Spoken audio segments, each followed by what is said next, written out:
오늘 은혜 받으실 말씀은 욥기 36장입니다. 욥기 36장 1절에서 12절까지 되겠습니다. 욥기 36장 1절로 12절까지 말씀을 다 같이 봉독하시겠습니다. 엘리후가 말을 이어 이르되 나를 잠깐 용납하라. 내가 그대에게 보이리니 이는 내가 하나님을 위하여 아직도 할 말이 있음이라. 내가 먼 데서 지식을 얻고 나를 지으신 이에게 의를 돌려보내리라. 진실로 내 말은 거짓이 아니라 온전한 지식을 가진 네가 그대와 함께 있느니라. 하나님은 능하시나 아무도 멸시하지 아니하시며 그의 지혜가 무궁하사 악인을 살려두지 아니하시며 고난받는 자에게 공의를 베푸시며 그의 눈을 의인에게서 떼지 아니하시고 그를 왕들과 함께 왕좌에 앉히사 영원토록 존귀하게 하시며 혹시 그들이 족쇄에 매이거나 환난의 줄에 얽혔으면 그들의 소행과 악행과 자신들의 교만한 행위를 알게 하시고 그들의 귀를 열어 교훈을 듣게 하시며 명하여 죄악에서 돌이키게 하시나니 만일 그들이 순종하여 섬기면 형통한 날을 보내며 즐거운 해를 지낼 것이며 만일 그들이 순종하지 아니하면 칼에 망하며 지식 없이 죽을 것이니라. 아멘.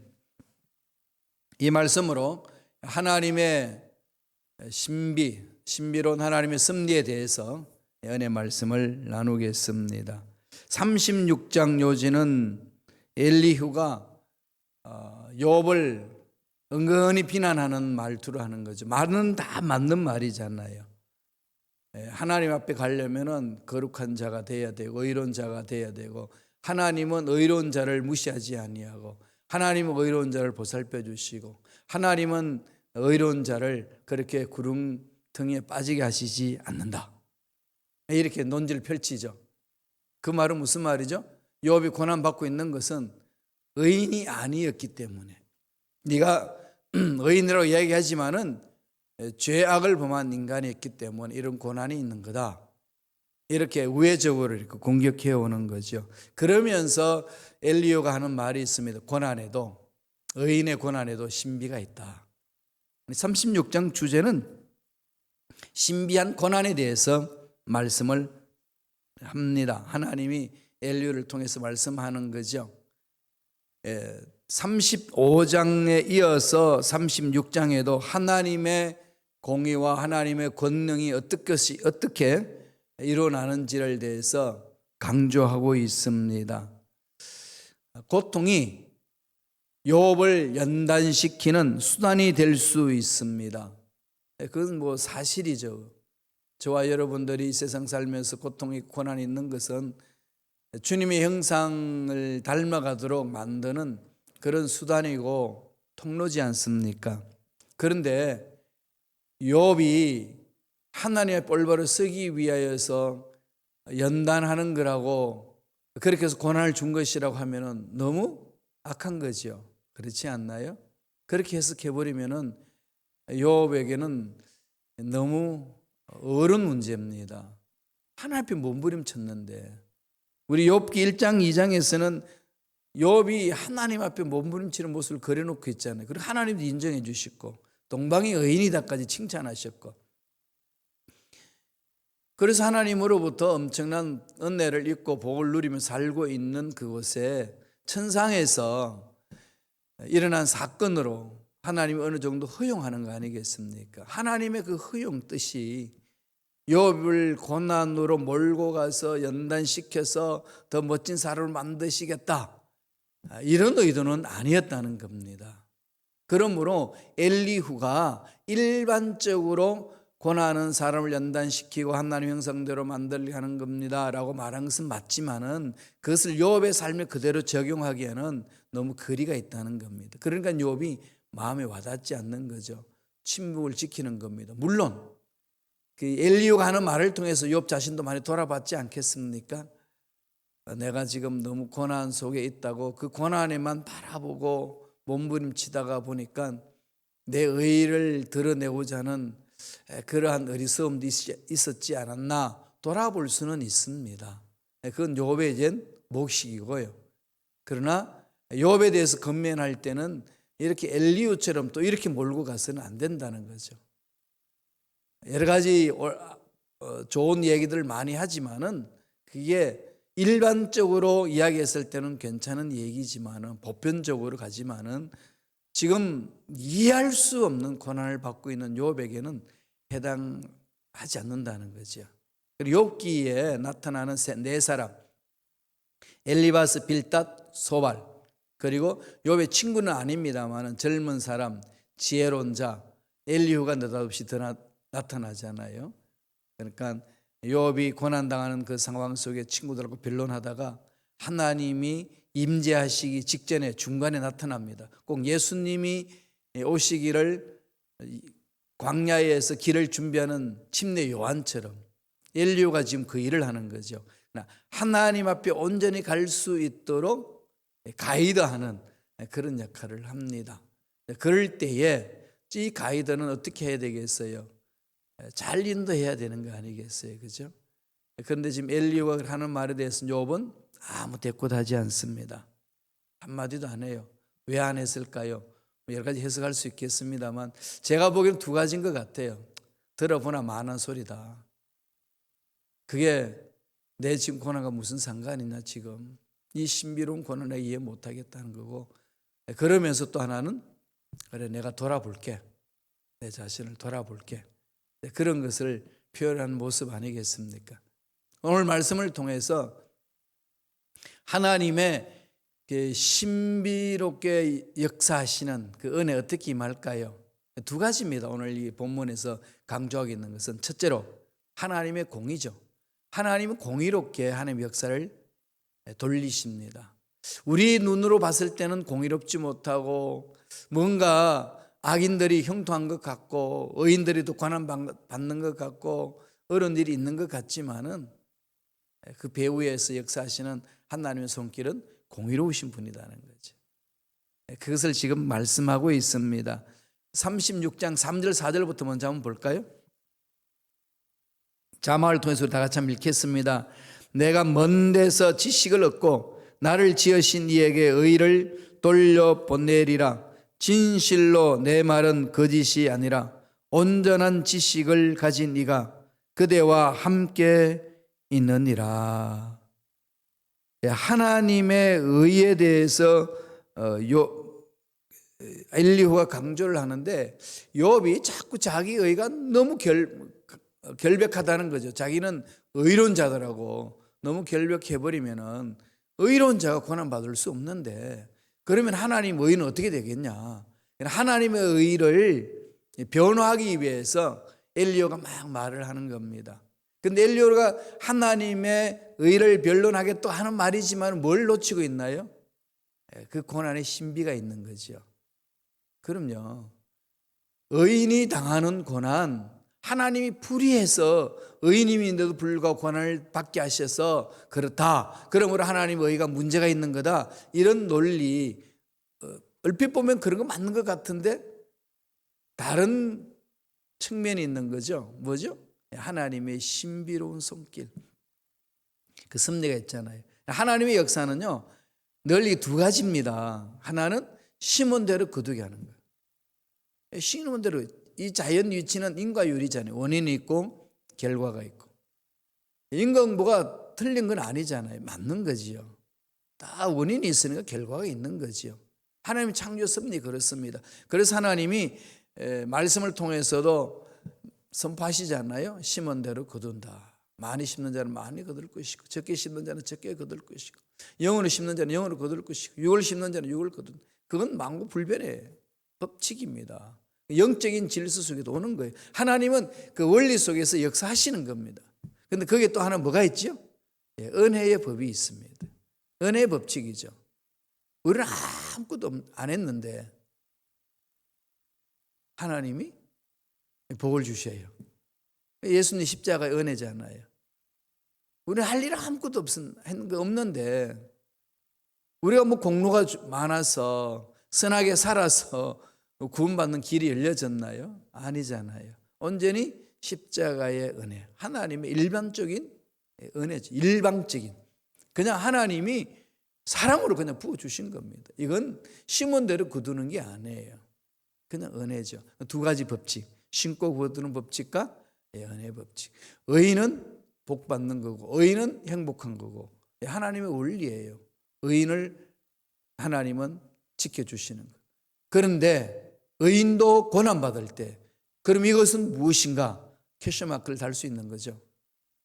그렇잖아요? 의인은 왜 고난받냐?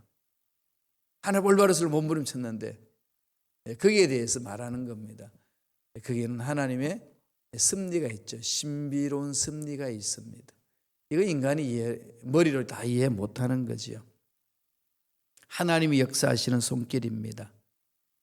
엘후에 따르면은 하나님은 전능하시지만은 흠 없는 사람 멸시하지 않는다 이런 말을 하거든요. 악인은 살려두지 않는다. 그 말은 야 욥도 봐라. 네가 의인이라고 그러지만 하나님 일방적으로 의인은 보살피시는데 네가 왜 고난받을 수 있냐. 그것을 풉니다. 5절에서 7절까지 그 말을 해요. 다 같이 한번 읽겠습니다. 하나님은 능하시나 아무도 멸시하지 아니하시며 그의 지혜가 무궁하사 악인을 살려두지 아니하시며 고난받는 자에게 공의를 베푸시며 그의 눈을 의인에게서 떼지 아니하시며 하시고 그를 왕들과 함께 왕좌에 앉히사 영원토록 존귀하게 하시며 하나님이 공의로운 분이시기 때문에 의로운 자와 함께 동행하시니까 의로운 자의 삶은 존귀한 삶이 된다. 그러니까 고통받는 것 그게 어떻게 의인에게 있을 수 있겠냐 이렇게 이야기를 합니다. 그렇게 이제 풀다가 나중에는 의인도 고난을 받을 수 있다 이렇게 이야기를 해요. 이런 부분에 있어서 이제 욥이 이 마음에 와닿는 부분 아니겠어요, 그죠? 그러니까 욥이 침몰시키는 그런 상황이라고 우리는 해석할 수도 있겠습니다. 36장 8절 9절입니다. 다 같이 한번 읽겠습니다. 혹시 그들이 족쇄에 매이거나 환난의 줄에 얽혔으면 그들의 소행과 악행과 자신들의 교만한 행위를 알게 하시고 하나님은 그들의 마음에 있는 악한 것들 다 벗겨내시고 그래서 올바로 세우시기 위한 하나님의 의도가 있지 않겠냐. 그러면서 고난을 교육적인 고난이다 이렇게 풀어나가는 겁니다. 그래서 의인의 고통도 가능하지 않겠냐 이야기를 합니다. 10절 보실까요? 36장 10절 다 같이 읽겠습니다. 그들의 귀를 열어 교훈을 듣게 하시며 명하여 죄악에서 돌이키게 하시나니 의인이 아무 이유 없이 그저 고난당하는 것이 아니라 교만 때문에 일시적으로 넘어진 상태에서 그런 일이 있는데 그것은 살려내시기 위한 하나님이 살려내시기 위한 거다. 인간이 아무리 완벽하고 의인이라 한다 할지라도 하나님 앞에 완벽한 자로 쓸 수가 있겠습니까? 없는 거지요. 그런 일시적으로 넘어질 수 있는데 그런 고난이 있을 수는 있다. 그러나 그것도 하나님이 교훈적인 차원에서 하시는 거다. 그렇게 풀어줍니다. 그래서 고난받는 것이 무조건 형벌만이 아니고 또한 무의미한 징벌만이 아니라 하나님이 기뻐하시는 일을 할 수 있도록 하나님의 형상을 닮아갈 수 있도록 선한 사람으로 삶을 살아낼 수 있도록 교육하시고 훈련하는 것이다. 그런데 유익한 거다. 그래서 활용하시는 거다. 이런 차원으로 풀어나가요. 16절 보시겠습니다. 다 같이 읽겠습니다. 하나님은 곤고한 자를 그 곤고에서 구원하시며 학대 당할 점에 그의 귀를 여시나니. 이래도 뭐 사실 이 15장 이야기를 해도 욥에게 해당하는 말은 아니잖아요. 그죠? 일반적인 이야기입니다. 의인도 고난받을 수 있는데 욥도 그러면은 의인이지만은 고난 받을 수 있다. 그럴 수 있는 거지요. 그런데 훈련하시고 하나님 올바로 쓰기 위해서 하나님의 목적은 모든 사람이 하나님 올바로 쓰기 원함 아니겠어요? 그건 당연한 거 아니겠습니까? 그렇지만은 욥을 올바로 세우기 위하여서 욥을 그런 환난으로 몰고 가는 것 자체는 이해하기가 쉽지 않죠. 정말 욥기는요, 인간의 이성으로서는 완벽하게 하나님이 하시는 그 일에 대해서 이해하기가 쉽지 않습니다. 생각해 보세요. 재산 다 탕진하고 하루아침에 갖다 망가졌는데 자녀들 10명이 다 죽고 부인도 떠나고 자기 몸에 욕창이 걸려서 지금 뭐 희망 하나 없는 그 상황 속에 그냥 내버려 두셨다고, 하나님이 내버려 두셨다 이런 생각하면은 이해가 될까요? 참 신비함이 있는 거죠. 하나님 하시는 그 일이 신비함이 있습니다. 그럼 저희들이 뭘 해야 되나요? 할 거 없어요. 하나님이 손길을 자꾸 사모하는 거죠.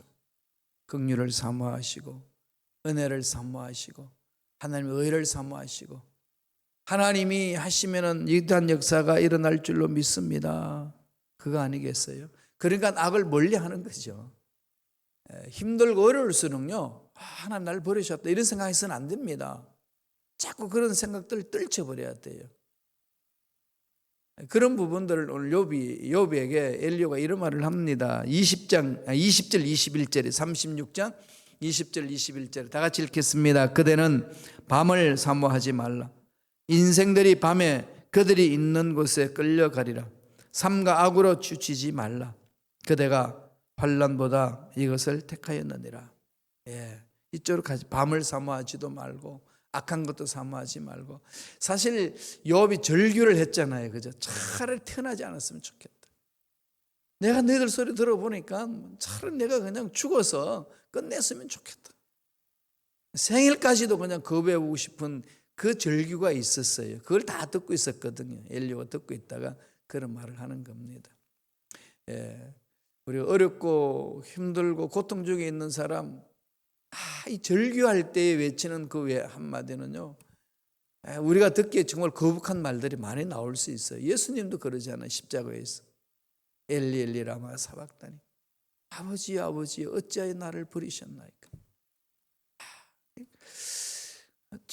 주님이 완전히 하나님으로부터 완전히 버림을 당한 것처럼 느껴지는 순간, 정말 버림을 당하신가요?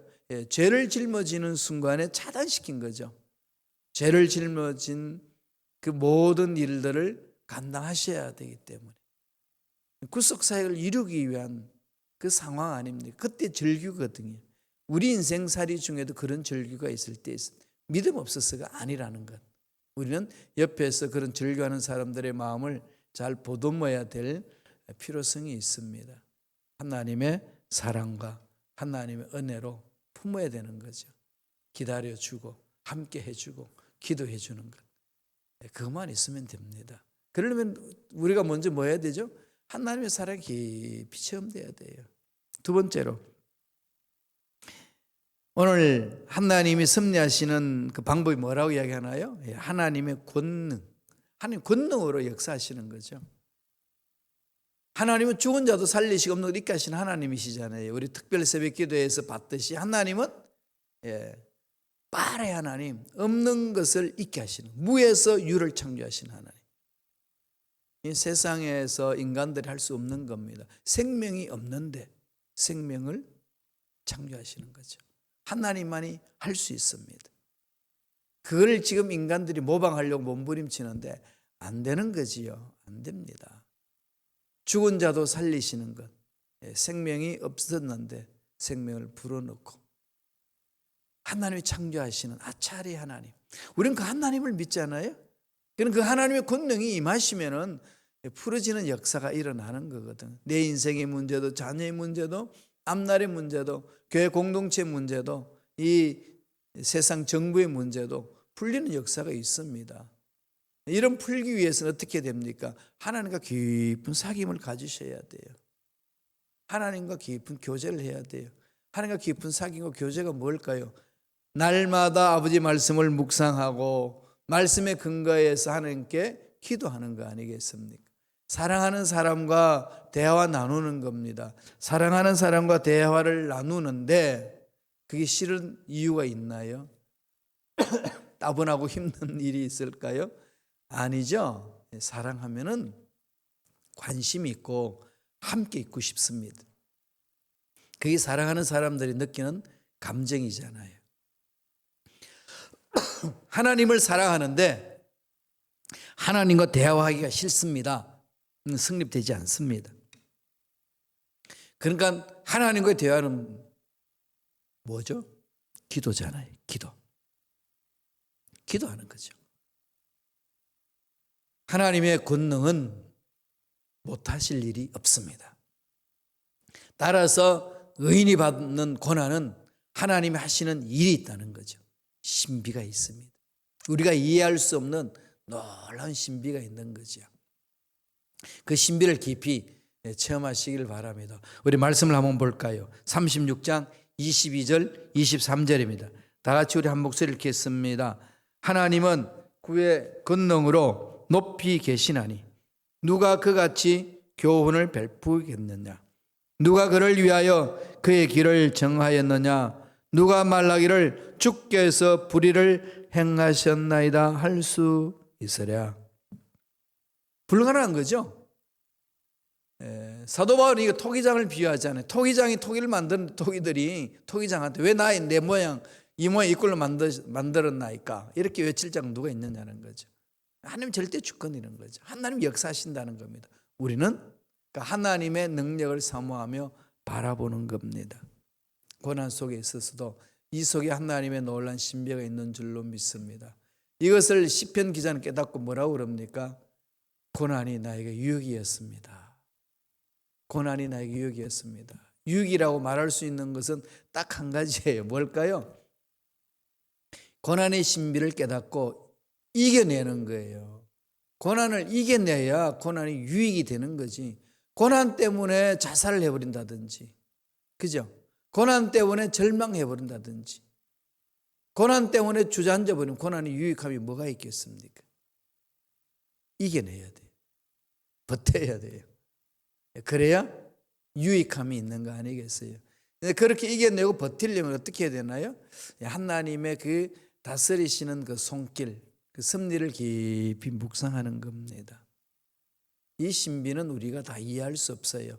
욥기 여러분 쭉 보지만은 정말 뭐 논리적으로 이렇다 저렇다 누가 잘못이고 누가 옳고 그러다 다 판단할 수 있을는지는 몰라도 왜 하나님이 욥에게 그렇게까지 하셨을까? 이런 부분을 질문을 던지면은 그게 우리가 속 시원하게 답을 얻기가 어렵습니다. 정말 암 걸려서 투병생활을 하고 있는 그 목사님이 그러시더라고요. 욥기를 많이 읽으셨대요. 그런데 참 이해가 안 되더라는 거죠. 정말 하나님의 섭리, 그 신비, 인간의 머리는 이해가 안 된다는 거예요. 그래서 방송에 나와서 고난을 잘 아시니까 투병생활도 하셨고 지금도 하고 계시고 그러니까 누구보다도 고난에 대해서 잘 알 것 같으니까 욥기에 대해서 좀 설명해 달라고 하니까 첫 마디가 그리고 마지막 마디가 그랬어요. 우리 인간으로서는 이해하기 힘듭니다. 신비입니다.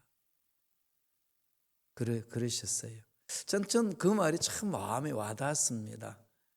여러분 그냥 우리의 좁은 식견으로 소견으로 다 하려고 하는 것, 또 다 알았다고 교만 떠는 거 아니라는 거예요. 알아가는 겁니다. 계속 열어놓고 달려갑시다. 하나님이 하실 일이 있습니다. 하나님의 신비로운 섭리가 있습니다. 하나님 더 알아가기를 원합니다. 더 체험하기를 원합니다. 이런 사모함이 필요한 거 아니겠어요? 그러면서 어렵고 힘든 것을 극복하는 거거든요. 오늘 욥기 36장 24절 26절에는 이렇게 이야기를 합니다. 다 같이 읽겠습니다. 그대는 하나님께서 하신 일을 기억하고 높이라. 잊지 말지니라. 인생이 그의 일을 찬송하였느니라. 우리 할 일이 그거죠. 하나님 하신 일을 기억하는 겁니다. 기억력이 안 좋아서 못 하신다고요? 그럼 성경 읽으시면 되잖아요. 성경 속에 다 이렇게 기록해 놓으셨으니까 자꾸 그 속에 들어오시면 됩니다. 그리고 자기 삶을 한번 반추해 보세요. 하나님을 높일 수밖에 없는 거 아니겠습니까? 26장에 6절에서는 이렇게 말씀하죠. 다 같이 읽겠습니다. 하나님은 높으시니 우리가 그를 알 수 없고 그의 횟수를 헤아릴 수 없느니라. 하나님의 섭리는 신비롭습니다. 이런 건 뭐 일상적에도 많이 있잖아요. 우리가 숨을 푹 내뱉고 들어마시고 쉬고 들어마시고. 이거 숨을 푹 쉬었는데, 그죠? 내뱉었는데 안 들어오면 어떻게 되죠? 그 숨이 죽는 거죠. 이게 정말 신비롭지 않나요? 두 발로 써가지고 두 다리를 써서 걸어 다니는데 안 넘어지고 걸어 다니는 이거 하나하나, 그죠? 저의 이제 좋아하는 게 좋은 날씨에 이 노천 카페에 앉아가지고 블랙커피 시켜놓고 커피를 마시면서 길거리에 걸어다니는 사람 구경하는 거 참 재미있어요. 신비롭습니다. 넘어지지 않고 걷고 이래 걷고 저래 걷고 다니는 모습이요. 여러분 한번 그런 묵상 한번 해보세요. 얼마나 신비로운지 몰라요. 아침에 눈 뜨는 것, 그죠? 밤에 피곤해서 푹 자고 나면은 개운해서 일어나는 것. 이게 너무 신비롭지 않나요, 여러분? 정말 우리 삶의 순간순간 뜯어보면은요, 신비롭지 않는 게 하나도 없습니다. 이 신비함을 하나님을 만나면서 더 깊어지는 은혜가 있습니다. 체험하시길 바랍니다. 그런 신비로 인하여서 이 세상에 힘들고 어려운 것을 쉽게 이겨낼 수 있어요. 그 맛을 아는 사람들은 아무리 힘들고 어려운 일이 있어도 이겨내는 힘을 얻습니다. 그런 은혜가 저와 여러분 삶에 넘쳐나기를 축원합니다. 기도하겠습니다. 하나님 감사합니다. 오늘도 우리에게 성령의 기름 부으심으로 임재하여 주셔서 하나님의 말씀을 마음판에 새기게 하시고 새긴 말씀을 계속 되새김질하고 말씀에 순종함으로 하나님이 예비하시는 복을 마음껏 체험하고 누릴 수 있도록 기회를 주신 은혜에 감사와 찬양을 드립니다. 그 은혜가 넘쳐나게 도와주시고 말씀에 매 순간 실천하며 열매 맺는 삶이 될 수 있도록 역사하여 주시옵소서. 앞날을 방해하는 마귀는 떠나갈지어다. 성령이여 강하게 역사하여 주시옵소서. 은혜에 감사하여 예물 드립니다. 드린 손길 기억하여 주시고 하늘 문이 열리는 놀라운 복을 체험할 수 있도록 축복하여 주시옵소서. 감사하고 예수님 이름으로 축복하며 기도드리옵나이다. 아멘.